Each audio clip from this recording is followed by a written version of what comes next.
Welcome to the Project Endure podcast, the place where we talk about life, endurance, persistence, perspective, and so much more.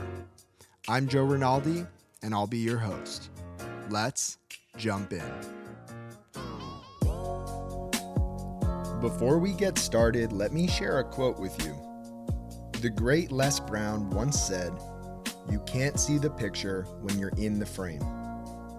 If you've felt stuck in your fitness, mindset, or life as a whole, head down to the link in the show notes and reach out to learn more about Project Endure Coaching so that we can help you step outside of the frame and bridge the gap between who you are now and who you want to be.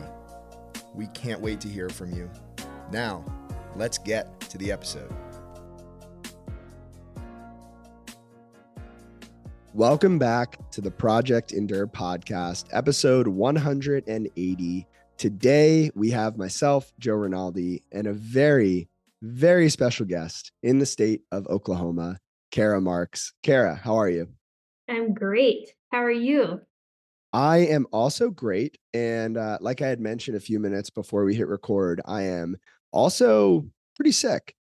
So for the listeners, if you can hear it in my voice, I apologize. I will let Kara do a lot of the talking today. And otherwise, I've been looking forward to this. And so without further ado, Kara, why don't you give the audience a little bit of an introduction as to who you are? And let's go with the context that they have none. So they know nothing about you. Okay, this is going to sound cheesy. I've been practicing this a little bit because I've listened to the Project Endure podcast, since its inception, however long ago that was. How long has the podcast been going on? A while, right? Almost 3.5 years. Yeah, that's crazy to think it's been that long. So I've listened to a lot of people introduce themselves a lot of different ways. So I'm going to do my version, Kara's version. So my name's Kara Marks. I'm 33. I grew up in a really small town in Southwest Oklahoma, but now I live just outside of Oklahoma City.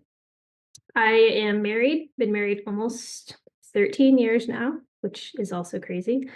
We have a 7-year-old, well, almost 7-year-old daughter, Emma. She's amazing. You know Emma and Kyle, Joe. I currently practice as a doctor of physical therapy in a very tiny outpatient clinic. It's just me in there at a local YMCA, and it's the best thing. I love it. Before that, I was a PTA for several years, and then I went back to school, but we'll probably get into that later. So this is where I'm going to spin it a little. I'm going to actually tell about myself, just not the things that I do. So I like to say, I don't believe in luck. I think everything happens for a reason. My favorite food is chips and queso. My favorite color is pink.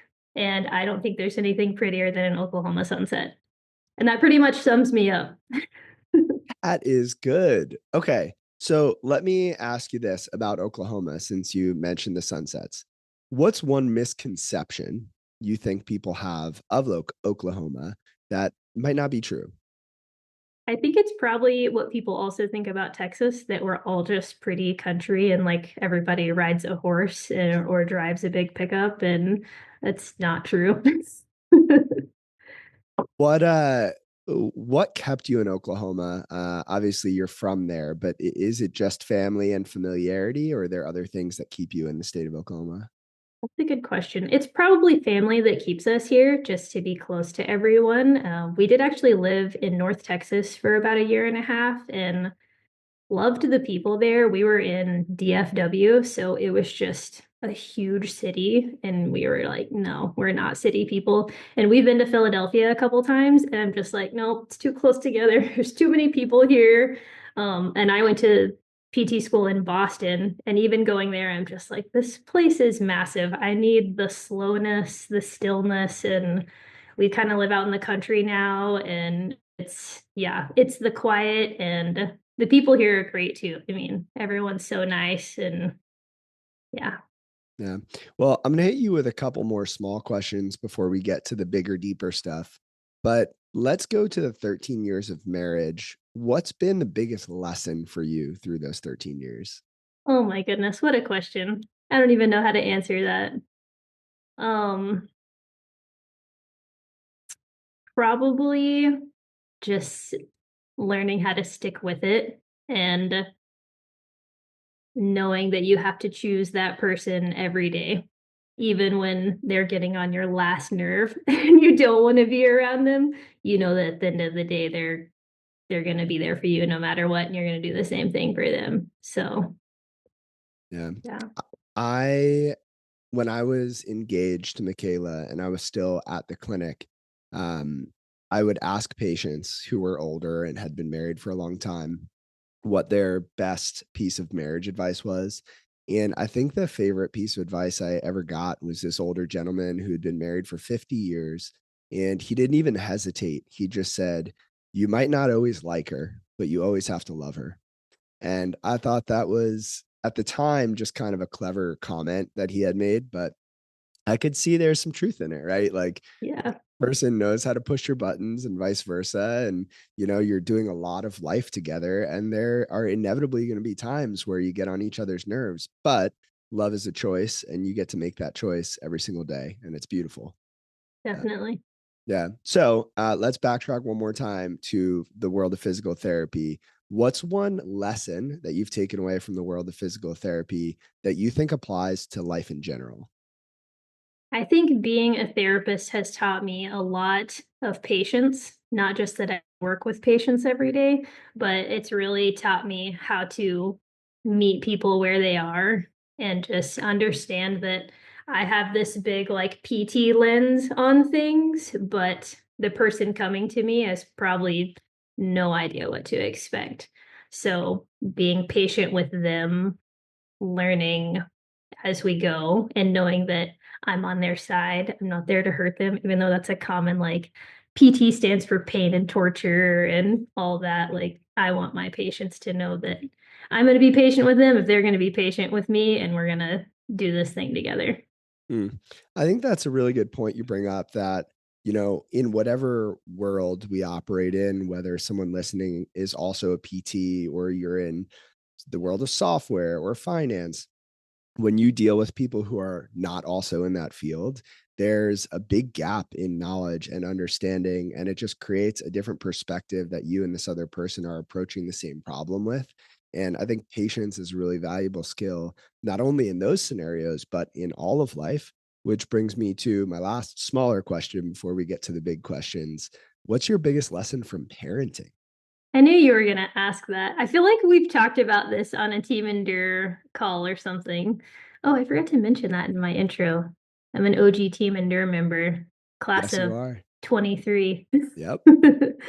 um, Man, I'd say it's really close to the same thing. It's just having patience and understanding that kids have bad days just like adults have bad days. And at the end of the day, that little girl I have, she's my best friend. And I want her to always know that and know that she can come to me anytime. And it's a lot of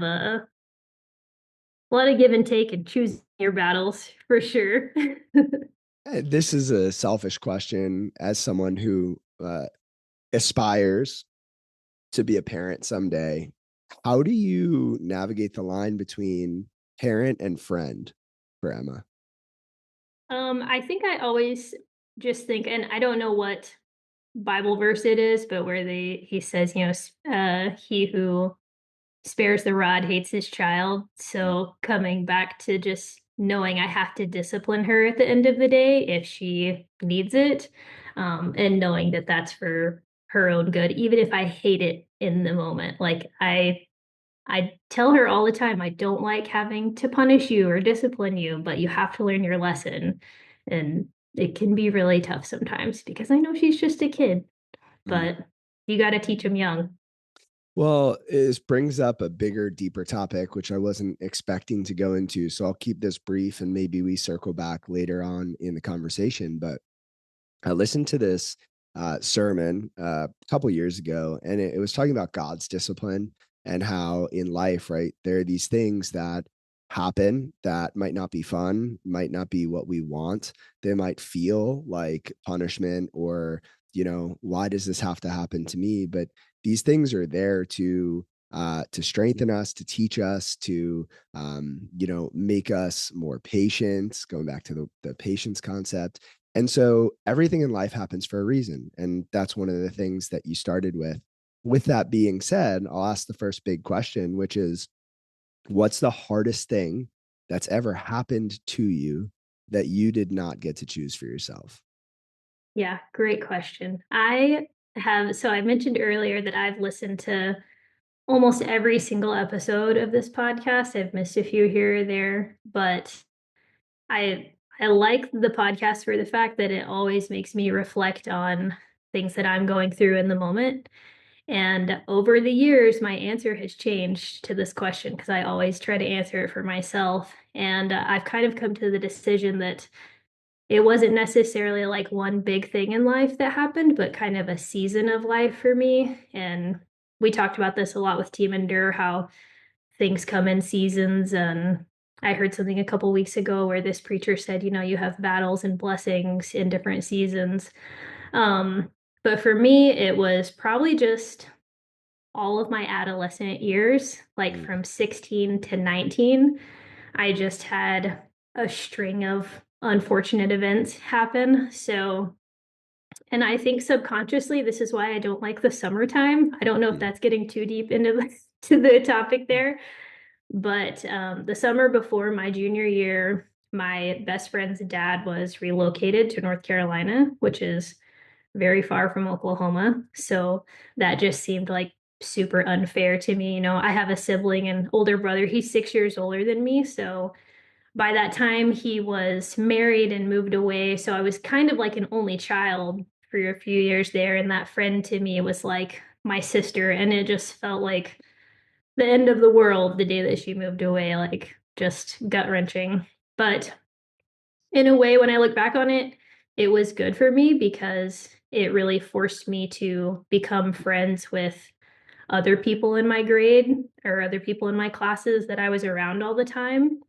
And I became really close with this kid in my class. And we basically decided that we were going to take over the school our senior year and we were going to like run every club possible. So, um, like I ran for class president and he was class vice president, and then he was student council president and I was student council vice president. So we just kind of tagged off and did things like that. And then the summer before our senior year, we went to this leadership camp together and we were basically like, yeah, these are all the great things we were going to do. And then about a week after we got back from camp, I was talking to him one night and I was like, hey, I have this great idea for something to do, like right before school starts. And it was like, cool, tell me about it. And I was like, no, I'm busy tonight. Like, I'll tell you about it tomorrow. And then I woke up the next morning to my phone just blowing up like crazy. And the first thing I read was a text from my friend that said he's gone. And he had been killed in a car wreck that night when I was like, I'll talk to you tomorrow. And then I never got to talk to him again. So it was like I had one friend kind of being like taken away in proximity.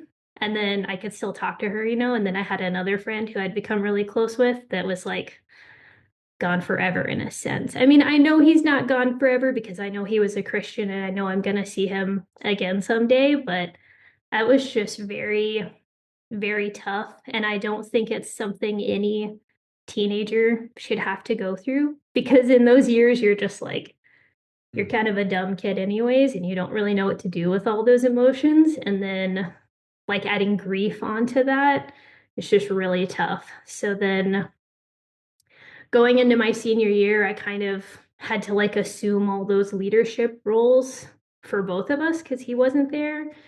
And that was hard to do. But then, like, I won't get into details of my senior year, but the whole thing was just like one ongoing kind of funeral because every time we had an event, it was like, well, how are we going to honor this kid that passed away? So it's like every time we had something that was supposed to be like a celebration of the last time we were doing this thing, like homecoming and graduation. It was just like bringing up all those feelings of grief again, which was really hard to handle.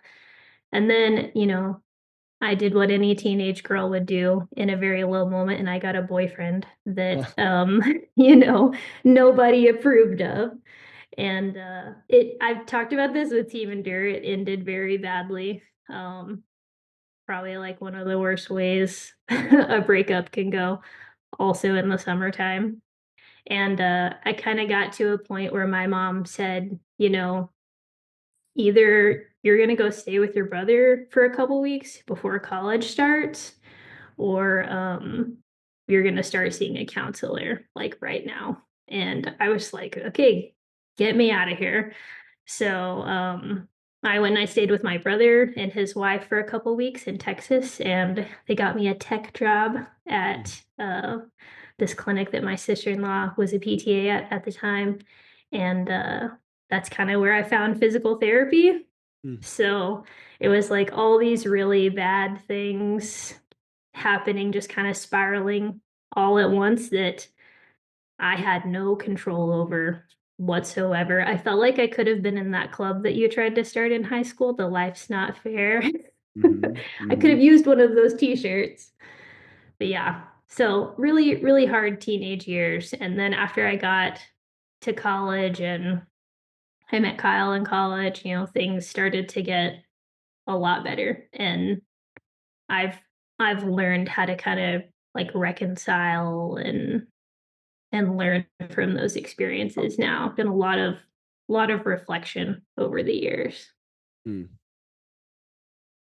What were some of the big things that helped you get from what I would imagine is a state of just being distraught and beside yourself and confused, etc., to being able to sit here now and talk about all of those things um, so clearly and calmly? I think the only thing that really got me through it was just being a believer in Jesus Christ and knowing that at the end of the day, the God's plan is the will for my life. And like we said earlier, everything happens for a reason. And even though I didn't know it at the time, like all those things were happening for the greater good. And it took me, a long time to come to terms with my friend's death. And I can tell you exactly when it happened. It's in 2017. That's 9 years later, well out of high school at that point. And we were at this church in a town over, and this preacher was talking about his son that passed away from cancer at age 7. And I wasn't even a mom yet. And I was like, I can't imagine what that feels like.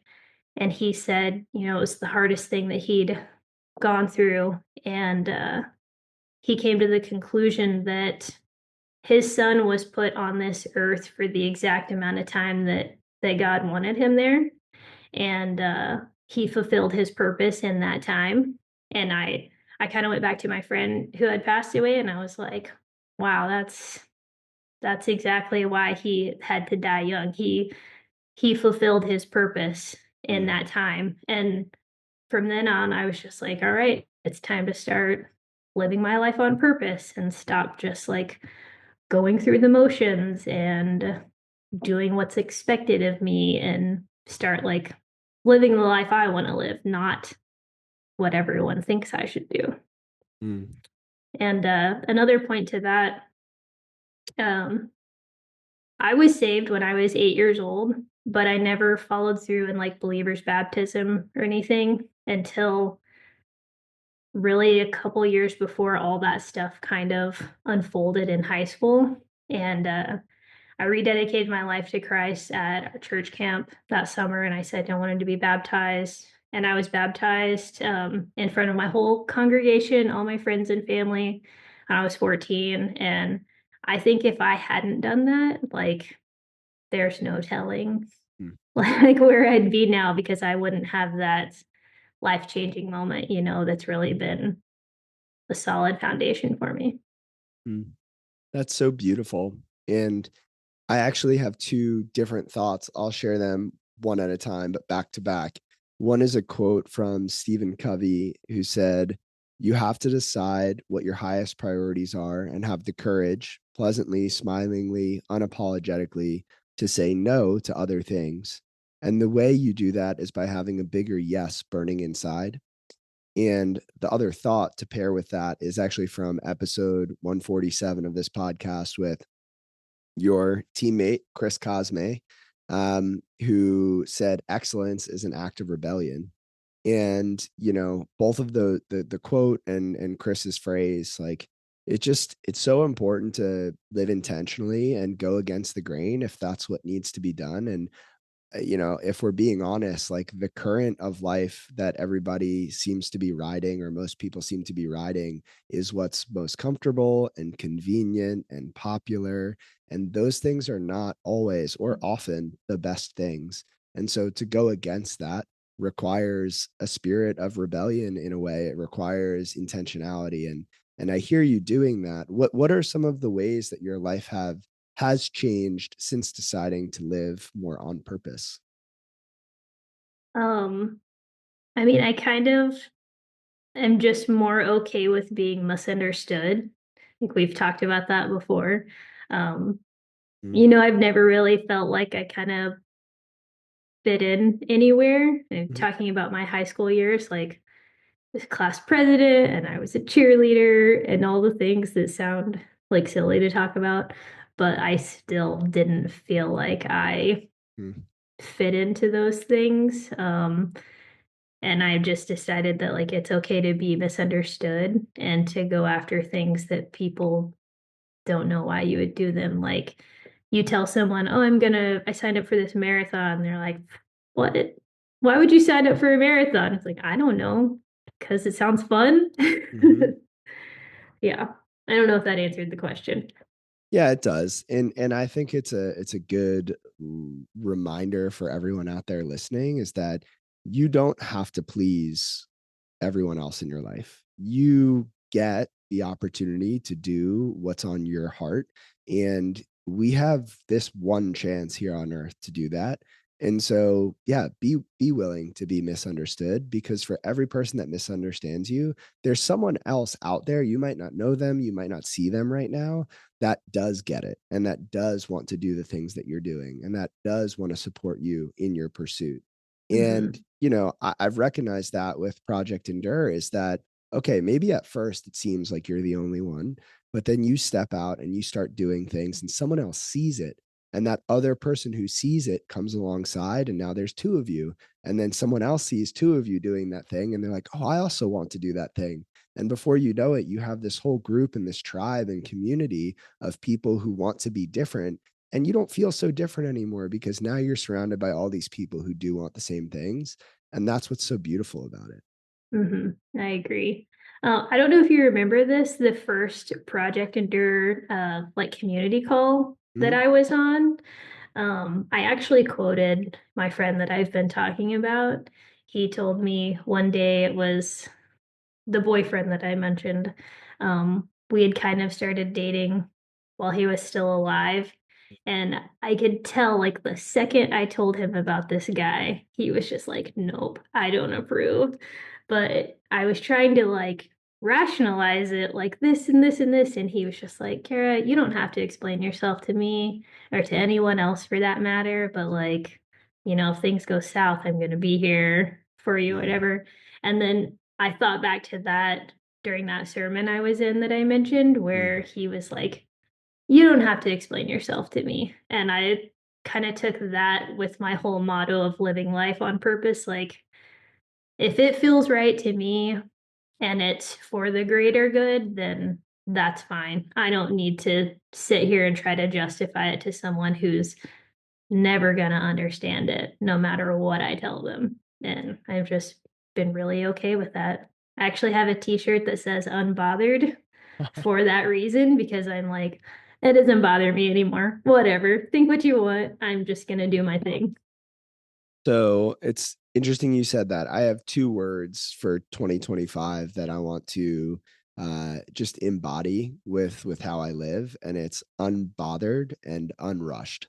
And Wow. yeah, and the unrushed is a tough one for me in specific because I just I don't know, I feel like there's so much to do all the time and I'm go go go, but to just slow down and recognize that life is a gift and the present is really all we have right here right now, and so be there. And unbothered is to me one of the most powerful things that you could be, because if you're unbothered you can just live on purpose, take one step at a time in the direction that you want to go, because you're unbothered by what anybody else might say or think. um, Yeah. I yeah. like the unrushed, especially in the sense of like talking about how everything happens for a reason. Like everything has a time that it's supposed to happen. I mean, Mm, you're not gonna, by being busy, you're not going to get to that thing any faster than when it's meant to happen. And I am a testament of that. mm. Uh, I don't remember who said this, but there's a quote that goes, "You can't rush the things that take time." And yeah, I think the belief that everything happens for a reason when it's supposed to happen is so freeing. And it's also a belief that can be really hard for a lot of people to hold. I think people like the idea of control. I know that I like the idea of control, and it's Yep. hard to let go. And so I'm wondering for you, when you think of letting go or maybe even surrender, right? That concept of surrender, what does that mean to you? Oh, that's a good one. I'm definitely a control freak. Um, I think it just goes back to knowing that at the end of the day, whatever's meant to be is gonna happen. And I have a peace in knowing that my faith is in something bigger than me and that, you know, I don't have to be in control all the time, even though it is really hard to let go of that. Mm, And if it's something that I may have a choice in that I can control, then I'm going to take whatever steps it is to get to that point so that I don't have to surrender to that situation anymore. Kind of change the situation if I can. yeah. I don't know why this thought came right to the top of my mind, but I'll share this and then I'll ask you the next question. Michaela and I made the trip from Philadelphia to Nashville and back twice in our relationship. And both times we made the drive in one shot. I believe it's 12 hours, give or take. The first time we drove straight through the night, which was a terrible decision because driving in the middle of the night when you're exhausted on no sleep is just really hard and I would not recommend it. But what happened was we would take shifts, and when I would drive, Michaela would fall right asleep in the passenger seat. And then we'd pull over to a gas station, we'd switch, and she would drive. And I just couldn't go to sleep because I just kept thinking, like, if I was that tired when I was driving, like, she must be very tired, and so I need to stay awake to just double check that she's okay. And then we'd switch again, and I hadn't slept at all, and I would be even more exhausted, and she'd fall right asleep, and we just repeated that pattern until probably almost ran us off the road a few times. But um, the idea there was for me, like, to be able to surrender and totally just like fall asleep in the passenger seat while someone else drives is such a beautiful thing. And if you're like me in that scenario, though, and you can't let go, you can't surrender, you can't let the other person drive and feel safe and comfortable and secure. And in that scenario, not because of Michaela, but that was all on me. Um, then you're just exhausted. That's such a hard way to live, to never feel like you could fall asleep in the passenger seat. So I just want to throw that out there because it just made a lot of sense to me. Yeah, that's a great just analogy for life. Mm. So, with that being said, we're going to go to things that you can control. So, when you look back at your 33 years this far, what's the hardest thing you've ever done on purpose, and why did you choose to do that thing? Okay, I have two answers to this. The Go for it. first one is at the end of 2023, I ran the 50K and it was insane. And I'm telling this because I'm a runner and runners like to tell people the cool things that they do. Um, but Yeah, I had ran my first half marathon that year, under Joe's coaching, so everyone knows. He's amazing. So I did my first half marathon in April of that year, and then I was like, yeah, I could definitely run a marathon. Like, there's no way I couldn't run a marathon. So I had this one picked out, and I was like, yeah, this is it. It's considered like the world's shortest ultra marathon. And something in my gut just kept telling me, nah, don't sign up, don't sign up. And then one day I just happened upon this 50K trail run that was like 30 minutes from my house. And I was like, that's a real ultra marathon. Like, I need to do that. And there's this song by The Offspring where he talks about getting a tattoo and he's like, he asked for a 13, but she drew a 31. And I was like, that's me. I'm going from 13 to 31, and we're just gonna do it. But yeah, that whole race, it really just uh unlocked a new part of my brain that I didn't know existed. I don't know if you're familiar with like gene expression and how like what environment you're in, you express certain genes, but I always tell people that that day my brain expressed the how hard could it be gene because Mm. if I could do that, I'm pretty sure I could do anything. So, So let me throw this out there. Well, a few things. One, I told you this between us, but I'm so proud of you for that year, for all the time since, for the ways you've pushed yourself and grown and showed up with just such like love for the pursuit. Not always. I know that there are hard times and good weeks and hard weeks, etc. But yeah, I'm just so proud of the way you've showed up. And there's this Instagram ad I keep getting. I don't know why. I don't like I cannot explain to you why I get this Instagram ad, but it also is so spot on, which means that algorithm is kind of good at what it does, I guess.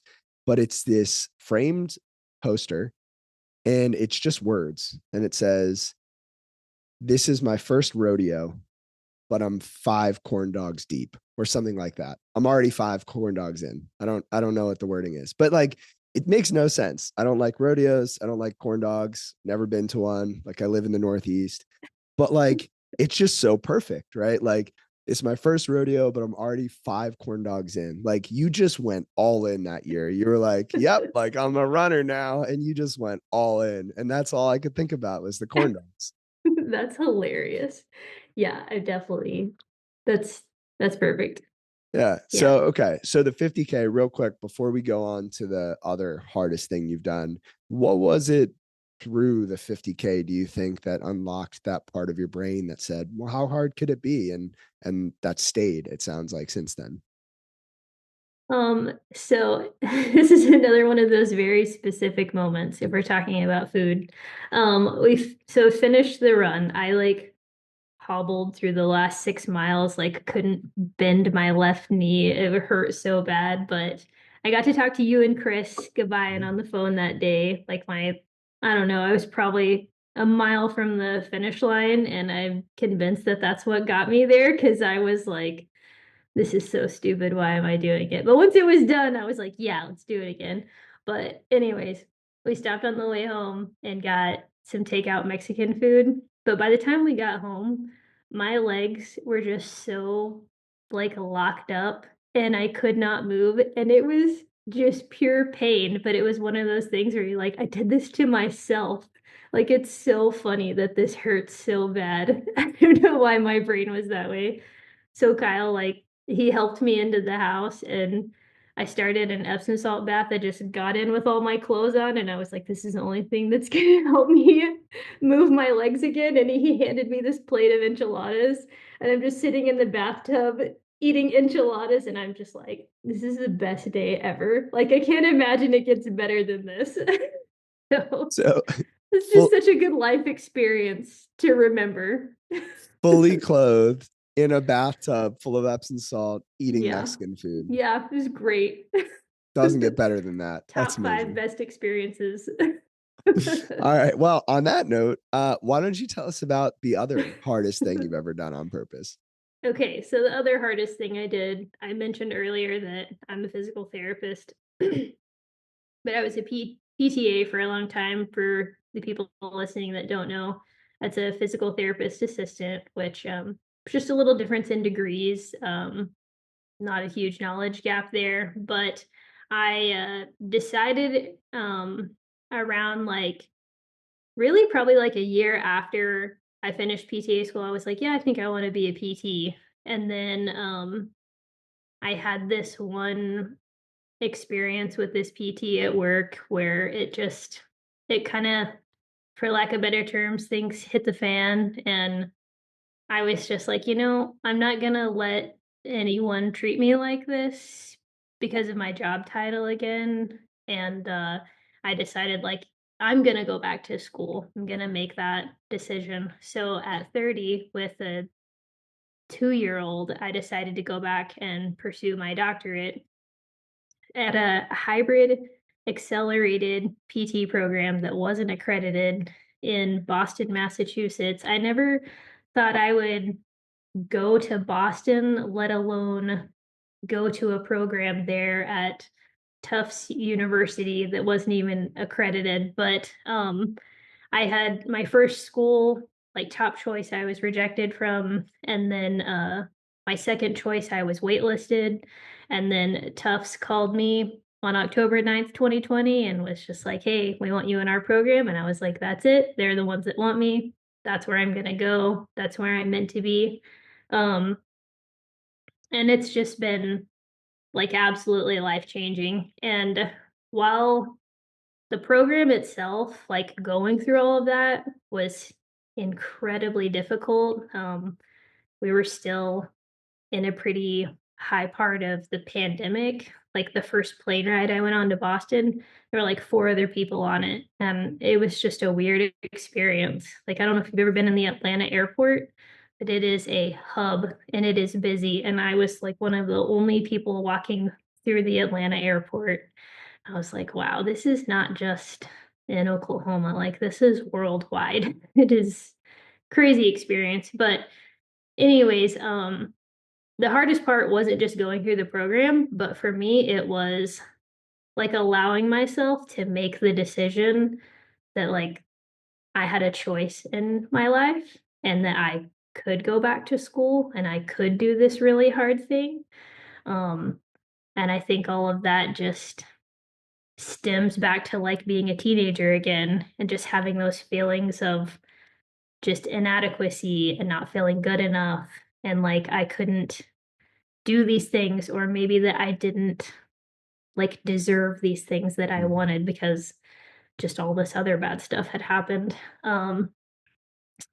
So yeah, it was more the decision to go for it than actually doing it, because once I had decided and I was in it, I was in it. But it was, yeah, it was harder to allow myself to do it than to actually do it. Mm. There are a few different definitions of the word decide, and I've been fascinated with the word. Just this is a weird thing, by the way. I don't know why I'm saying this. I'm giving you the background, but I did this research at the beginning of the year, end of last year, into the word decide. And there are 2 Latin roots, and it's I'm gonna butcher this, but it's de cadere, something along those lines. And it means from is day, and cadere, or however you say that one, is to cut off. And so it decide is really to cut off from all other options. When you decide on one thing, you are cutting yourself off from all other options. And I think one of the beautiful things about what you're talking about is when you decided that was what you are going to do, that's the path you are going to pursue, that was the step you were going to take, right? Maybe it's not as scary or as hard as maybe it seemed before you made that decision. And I think deciding and committing and being intentional is really, really, really powerful. And I'm sure that's also what makes your marriage so special. And so many of the other things you do so special is because you commit to them and there's not another choice. Once you commit, you're there. And that's really powerful. So I just wanted to highlight that and throw some Latin phrases out there to make me sound smart. Thanks. Yeah. Well, I mean, it's like you say all the time, ready is a decision. I mean, you have to decide to do those things. And I think at that point, I had to take a bunch of prerequisite courses to even apply to PT school, even though I'd been a PTA for so long. And the pandemic hit, and I was working like one afternoon a week at my clinic. Like, it was so slow. And I was thankful for my boss at the time. Like, he did everything he could to make me still have a job, that I could keep my job. But that time allowed me to double up on all those prerequisite courses that I needed. And I didn't even realize this till after the fact, but if I had applied like a year later when I was planning on doing, then a lot of those past prereqs for my undergrad degree, they would have been expired. And I would have had to take even more classes. And I probably wouldn't have gotten into Tufts University and been their first cohort and met the people I know now. I never would have met Mitchell Powell, our mutual friend. And I probably never would have been on Team Endure because of him. So it's just like, the ready is a decision is just, it's so powerful. I think about that all the time. Like, should I do this? I'm like, I'm not ready, but I'm going to do it. I'm just going to decide. So, yeah. I'm so glad that stuck with you. Yeah, ready is a decision, not a feeling. And it's just so true. And, with that being said, before we move on to the next question, I do want to hear, why has it been so worth it to have gone back, got your doctorate degree? What has happened since, or what have you experienced since that's reaffirmed for you that that was the right decision? Yeah. So like I said earlier, I felt like I've never really fit in anywhere. And I felt like from the moment I met all of those people in person, I was just like, this is exactly where I need to be. I was just surrounded by the people who I knew were my people, and just like the faculty that I had there, they poured so much into me, not from a faculty standpoint, but from a very personal standpoint.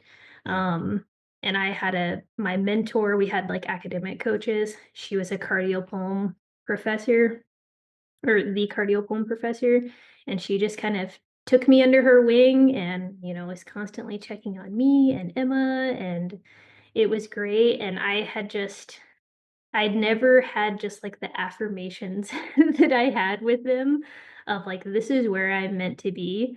And I'm meant to be in this program, and I'm meant to be around these people. I had one professor after one of our MSK practicals. He didn't even tell me my grade. We just sat down and he said, "What other programs did you apply to?"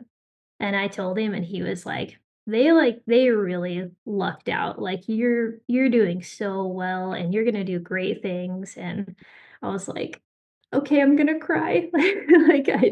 And he was kind of like I was. He had been a PTA for a long time. I mean, he tried forever to get into PTA school, and then he finally got in, and then he went to be a PT, and now he wrote like part of the Netter's anatomy book. And it's like, it just, every person I came in contact with, I was like, these people are just like me, and if they can accomplish these things, then I can accomplish those things.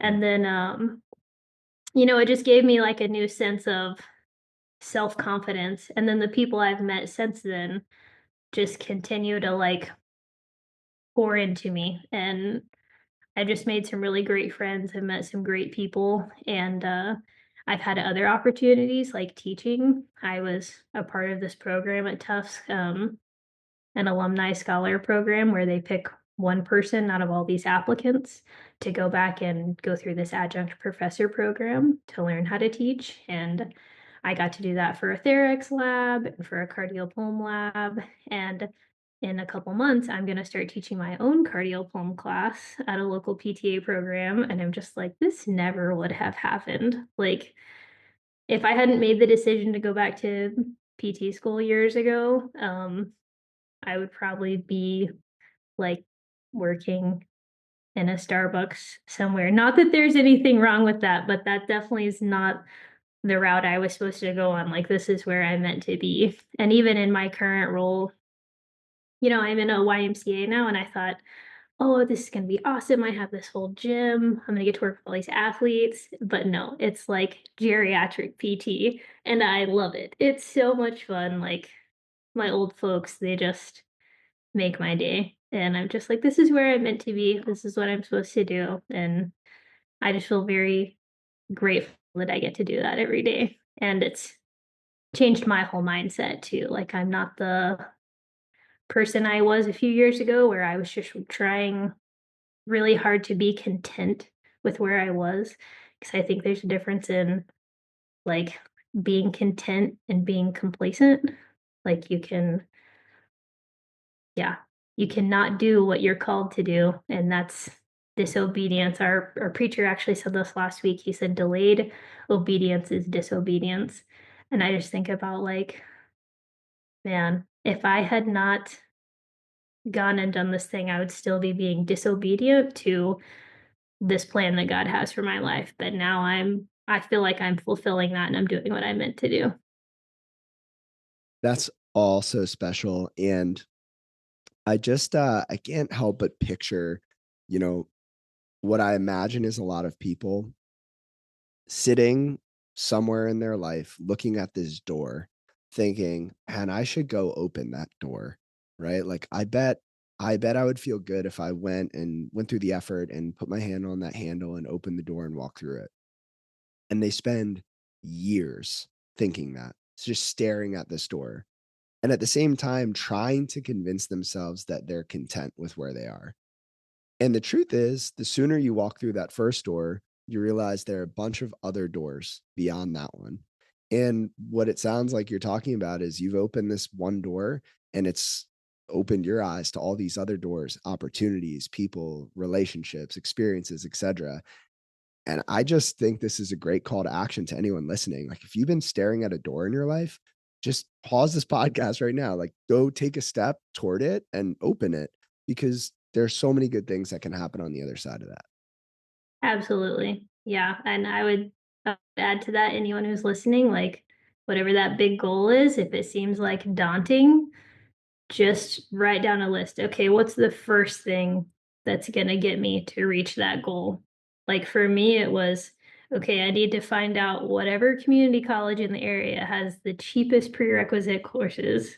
And then I just went from there. And then you kind of just, you snowball, but you got to start somewhere. And it's so much better to start now than later. Yeah. And I've been reflecting on this for myself. I don't know if there's 100% truth to this, because I think a lot of it is subjective, but I don't know if anything in life is overwhelming. And what I mean by that is, I don't think there's anything in this life that, with the right perspective, we can't handle. I think there are a lot of things that feel overwhelming.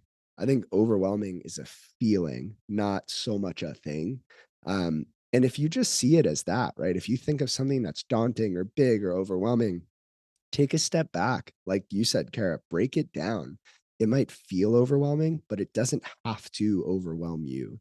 And I think there's a big difference, and it starts with the intention behind how you're going to move forward.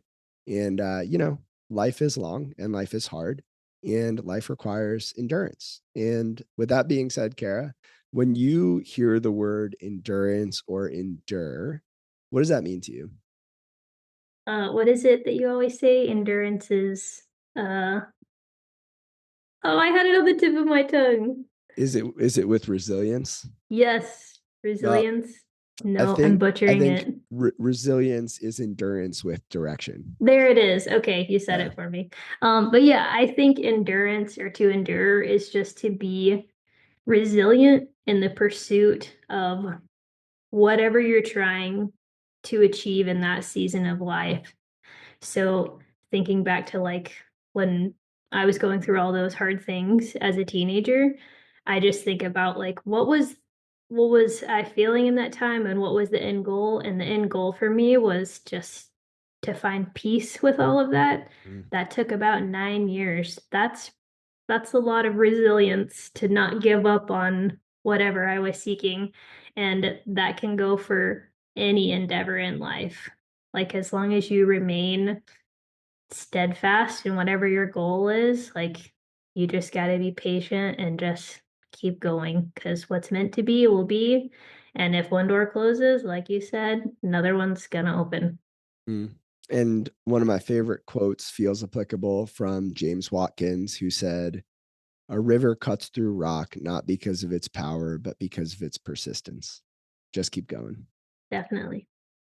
So as we come toward the end of our conversation, I'll kind of set the stage for our last question. There are people like you who listen to a lot of these podcasts. There are people who might be tuning in for their first one ever, which if you landed on this one as your first one, you're just one lucky human being. But regardless, everyone's going through something. Some are bigger than others. Some are different than others. But if you were to speak to someone on the other end of this podcast who's just going through a tough time, a dark season, they're confused, they're lost, they feel alone, and they just don't know where to go or what to do, what would you say to them? I'm going to give you a quote here. So it's from one of my favorite TV shows. I know your wife also likes this show, One Tree Hill. But it's what you do matters. So what you do right now matters. Whether you decide to take the road less traveled and are resilient and take the high road and have a unique perspective on the situation and endure, or you take the other path where it's things are easy and comfortable and you just kind of get by and lollygag through life. Like, both of those decisions matter because they're both going to have some sort of trickle down effect on all the people around you and everything you do for the rest of your life. So just know that, like, what you're feeling in this moment can feel overwhelming, but it doesn't have to be if you just realize that right now you have a choice and you can decide what to do with that, and what you do with that really matters.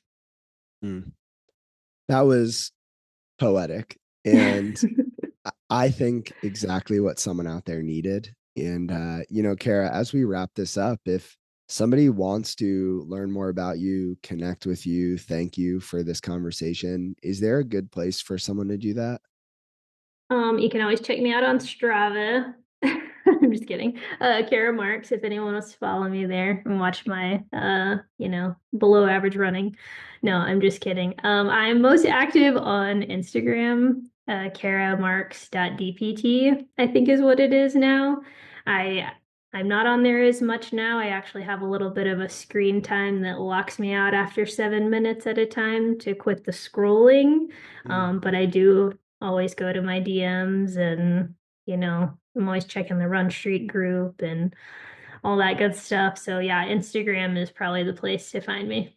Awesome. Well, Kara, I can't tell you how much I appreciated this conversation, getting to know you on a deeper level, and also just getting to, I don't know, hear your voice again, because I miss you. I miss the team calls. It's so interesting. The team evolves and changes every year, and we've got a great team this year, great team in 2024, the 2023 team, the OGs. We'll have to do a reunion at some point, but it was great talking to you, and I'm excited for the world to hear this one.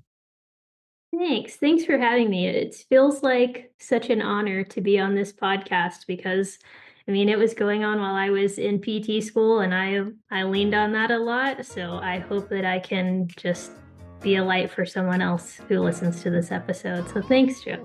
If you enjoyed this episode of the Project Indoor podcast, go ahead and subscribe, leave a review on your platform of choice, and share this episode with a friend.